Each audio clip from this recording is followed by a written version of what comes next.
अस्सलामुअलैकुम and welcome back to my channel learning with Hania. आज हम लोग करने वाले हैं PSY 611 का लेसन नंबर 4।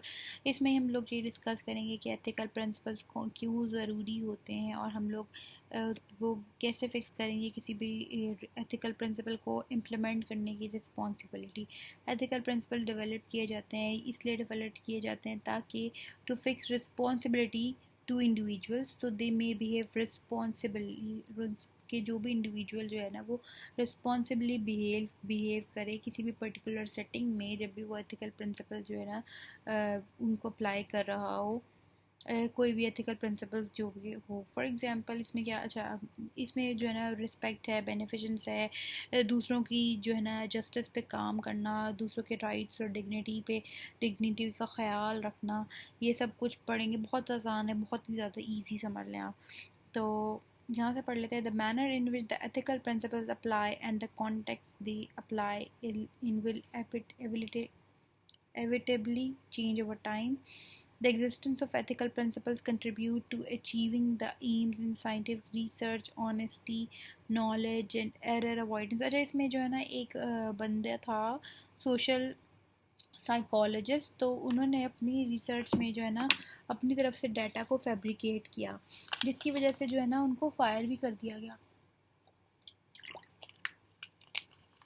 अच्छा, एग्जाम्पल देख लेते हैं। प्रोहिबिटेशन ऑफ फॉल्सिफाई, जो भी आपका डाटा है उसको फॉल्सिफाई ना किया जाए, मिस इंटरप्रेट ना किया जाए, और फेयरनेस को promote and helps to avoid mistakes. Basic definition describing misconduct in science are fabrication.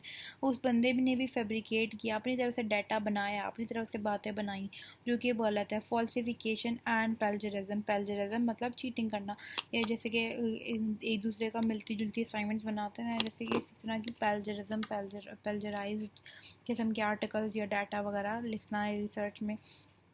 अच्छा, A to E जो है ना एथिकल प्रिंसिपल्स हैं, कौन से हैं? Beneficence and non maleficence. फिर है fidelity and responsibility, integrity, justice, respect for people's right and fairness. ये जो है ना प्रिंसिपल्स के नाम याद होने चाहिए। हर एक प्रिंसिपल जो है ना अपने ही उसके वैल्यूज़ हैं, जो कि हमारे फंडामेंटल बिलीव्स को जो है ना रिफ्लेक्ट करते हैं, जो कि एथिकल रीजनिंग को गाइड करते हैं डिसीजन मेकिंग के वक्त और बिहेवियर को भी। जो भी प्रिंसिपल है ना वो क्या करता है, each under each principle we list issues and considerations that psychologist should be aware of in applying the principles in their work. जब भी जो भी साइकोलॉजिस्ट है, जब भी वो कोई काम कर रहा हो, तो जो है ना इनको मद्देनज़र रखे फिर करे इश्यूज़ को।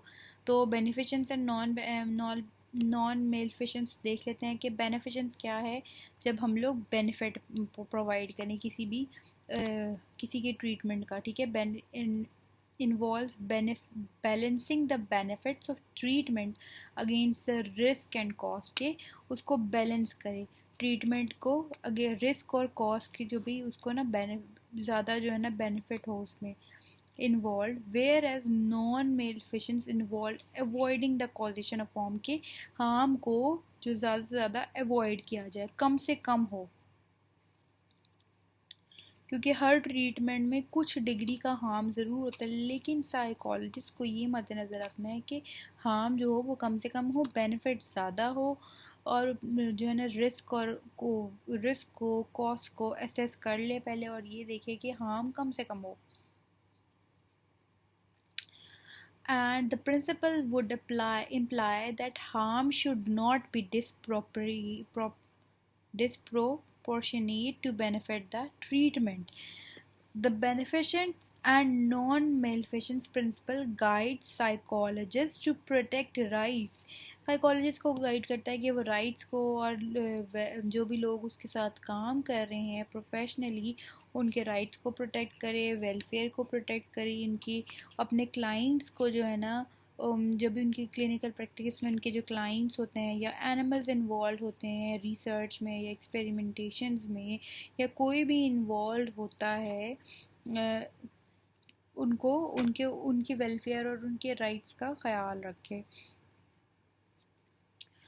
ये जो प्रिंसिपल है साइकोलॉजिस्ट को इनकरेज करता है ताकि कि वो अवेयर हो कि to be aware of the possible effect of their physical, उसकी अपनी फ़िज़िकल और मेंटल हेल्थ का भी अपना ख्याल रखे कि लोग जिससे लोगों on their ability to help those with whom they work.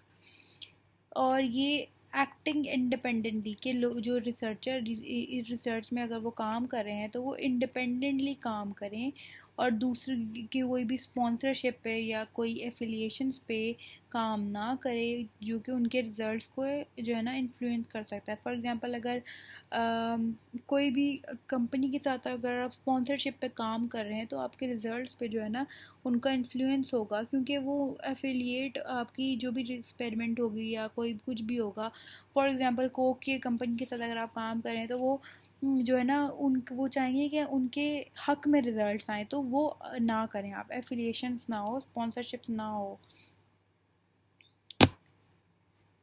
For example इसमें कह रहे हैं कि it may be necessary to provide treatment, कह रहे हैं कि ये बड़ा ज़रूरी होगा कि किसी भी इंसान को ट्रीटमेंट दे जो कि उसकी फ्यूचर की जो है ना कोई बीमारी को रोक सके जो कि बहुत सीरियस हो सकती है। फॉर एग्जांपल के जो कैंसर के जो कि एग्जांपल मैं उनको दे रही हूँ कि कैंसर के जो अगर उसके फर्स्ट स्टेजेस में अगर उसका इलाज कर लिया जाए तो बाद में वो इतनी ख़तरनाक नहीं होगी, तो क्योंकि उसका फर्स्ट स्टेजेस में उसका ट्रीटमेंट हो जाएगा। ट्रीटमेंट बड़ा दर्दनाक होता है, बड़ा अनकम्फर्टेबल होता है, लेकिन इसमें ज़ाहिर बात है फिर फ्यूचर में जो है ना उसको इतना हार्म नहीं होगा। ये है बेनिफिशंस एंड नॉन के, इसमें हमने वही देख लिया ना कि आगे का हमने हार्म देख लिया, तो ये सब कुछ असेसमेंट हो गई। उसके बाद वही चीज़ है statement of values, main points इसमें आ जाते हैं। पॉइंट्स क्या है इसमें, ये जो इतना बड़ा पैराग्राफ है अगर आपने इसको ज़रा सा देखना है तो ये बस समझ लें समरी है, सब पॉइंट्स की समरी इतनी सी है। अच्छा, इसमें क्या होता है, focus and avoidance of harm, कि ज़्यादा से ज़्यादा हार्म को अवॉइड किया जाए, and prevention of misuse और abuse of their contribution to the society, और अपने जो भी इनका कंट्रीब्यूशन है, प्रिवेंशन ऑफ मिस यूज़, उनकी जो है ना मिस यूज़ को प्रिवेंट किया जाए।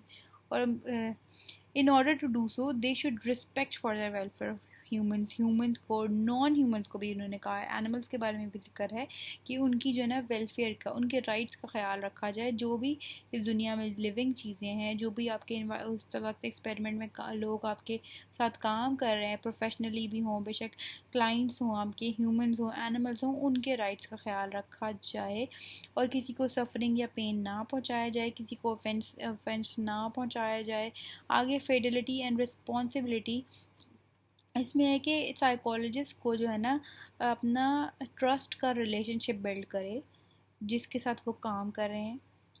रिस्पॉन्सिबिलिटी और फिडिलिटी से ही पता चल जाता है इसके नाम से कि ट्रस्ट का रिलेशनशिप बनाए अपने लोगों के साथ जिनके साथ वो काम कर रहा है, और अपनी प्रोफेशनल और साइंटिफिक रिस्पॉन्सिबिलिटीज़ इस सोसाइटी की तरफ जो भी हैं उनका उनको पता हो, अवेयर हो।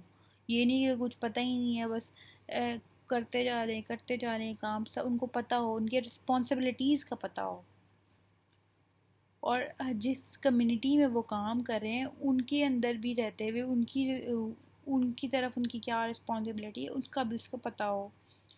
और साइकोलॉजिस्ट जो है वो क्या uphold standard of conduct, clarify the professional roles, अपना प्रोफेशनल रोल क्लैरिफाई करे और अपने ऑब्लिगेशंस को और अप्रोप्रिएट अपने जो बिहेवियर है उसका एक्सेप्ट अप्रोप्रिएट, उसकी तरफ वो रिस्पॉन्सिबिलिटी वो एक्सेप्ट करे, जो भी उसका बिहेवियर है उसकी तरफ उसको ये नहीं कि वो मैंने ऐसे ही कर दिया मेरा ये करने, उसकी तरफ वो जो भी इसका बिहेवियर हो उसके ऊपर उसकी वो रिस्पॉन्सिबल हो अपने बिहेवियर का और एक्सेप्ट करे, और मैनेज जो and seek to manage conflicts of interest that could lead to exploitation और हार्म, और कन्फ्लिक्ट्स को जो है ना वो मैनेज करने की सख्त रखता हो जो कि बड़े ख़तरनाक किस्म के भी हो सकते हैं, और वो उन एक्टिविटीज़ में जो है ना पार्ट भी ले जो कि एथिकल कंप्लायंस को ना इन्हांस करते हैं एंड कंडक्ट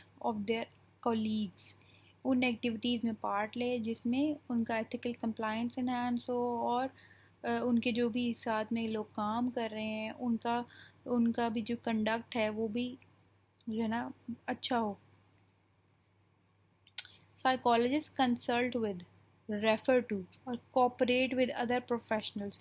साइकोलॉजिस्ट जो है ना दूसरे लोगों से भी, दूसरे प्रोफेशनल से भी अपने मतलब कि सेम जैसे साइकोलॉजिस्ट या टीचर से जब पढ़ा रहे होते हैं बच्चों को तो वो कंसल्टेशंस होती हैं, तो उस तरह वो अपने जो है अपने ही पेशे से, जो सेम उनका पेशा है उनसे कंसल्ट कर सकते हैं, कोऑपरेट कर सकते हैं, उन्हीं इंस्टीट्यूशन से कोऑपरेट कर सकते हैं, प्रोफेशनल से कोऑपरेट कर सकते हैं, ताकि वो अपने काम में परफेक्ट हो, अपने काम में के जो भी वो काम कर रहे हैं उनमें वो 100% दिखा लें। फॉर एग्ज़ाम्पल इसमें दी हुई है कि सर्विंग एज अ मेंटर, अपने आप को भी ऐसा उनके साथ कोऑपरेट करके काम करें तो अपने आप को भी एज अ मेंटर भी पेश कर सकते हैं, किसी पीयर रिव्यू में पार्ट भी ले सकते हैं। And pointing out ethical concerns और misconduct indicate how this principle would be might be put into action.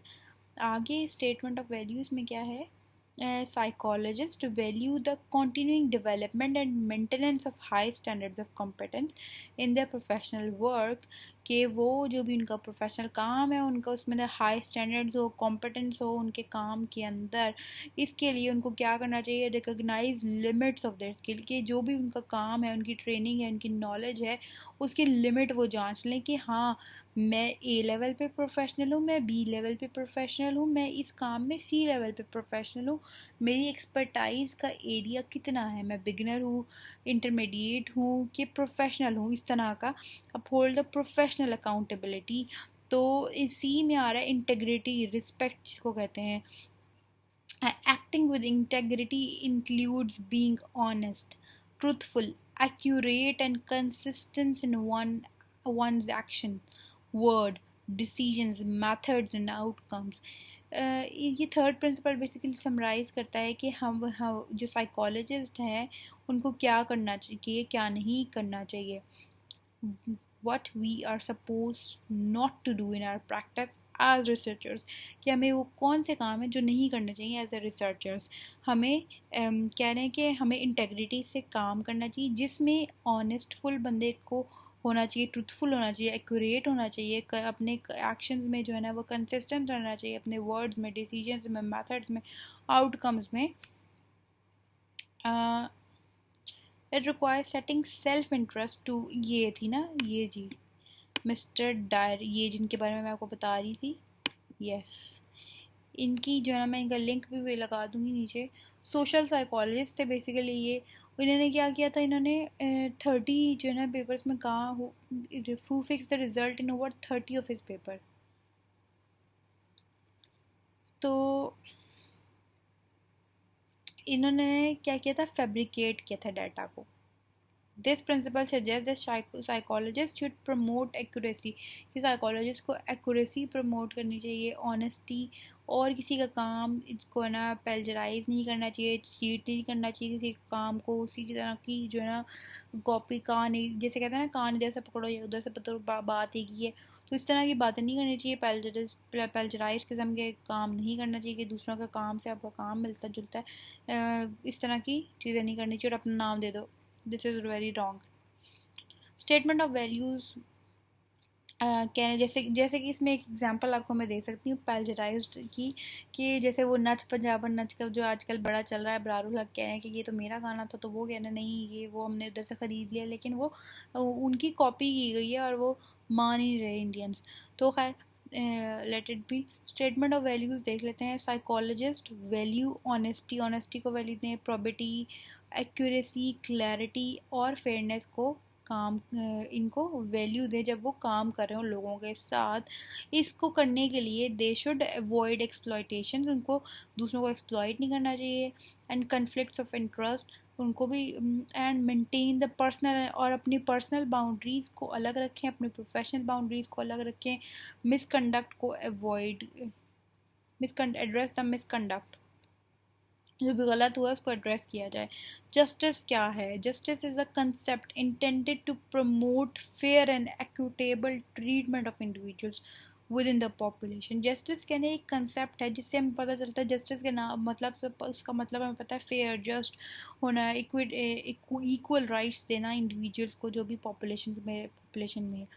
लेकिन ये प्रिंसिपल क्या स्टेट करता है, the fairness and just entitle all principle all persons, ये हर एक बंदे पे लागू होती है, to assess and benefit from the contribution of psychology. ये साइकोलॉजी ने जितने भी कंट्रीब्यूशन किए हैं ये सारे बंदे इसको यूज़ कर सकते हैं फेयरनेस के साथ, जस्टिस के साथ, and to equal quality in the processes procedures and services being conducted by psychologist.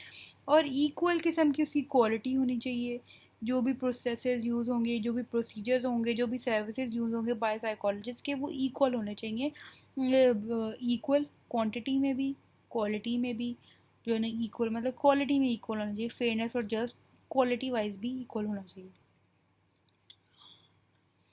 कह लेंगे with regard to equality in the provision of care, कुछ लोगों को जो है ना सेम डिग्री ऑफ रिस्पेक्ट नहीं मिलता, example with indifference, unfriendliness, lack of concern और र्यूडनेस, किसी इन चीज़ों की वजह से जो है ना उनको जो है ना सेम डिग्री ऑफ रिस्पेक्ट नहीं मिलती। inequality and discrimination may also be based on structural violence। इन ये जो है ना inequality या discrimination किस पे बेस हो सकती है, रेसिज्म वगैरह पे, या सेक्सिज्म, या पोवर्टी, या कोई बंदा अमीर है गरीब है, कास्ट के चक्कर वगैरह में भी जो है ना inequality हो सकती है। जस्टिस का मतलब क्या है कि जो भी हर एक बंदा है उसको फेयरली ट्रीट किया जाए।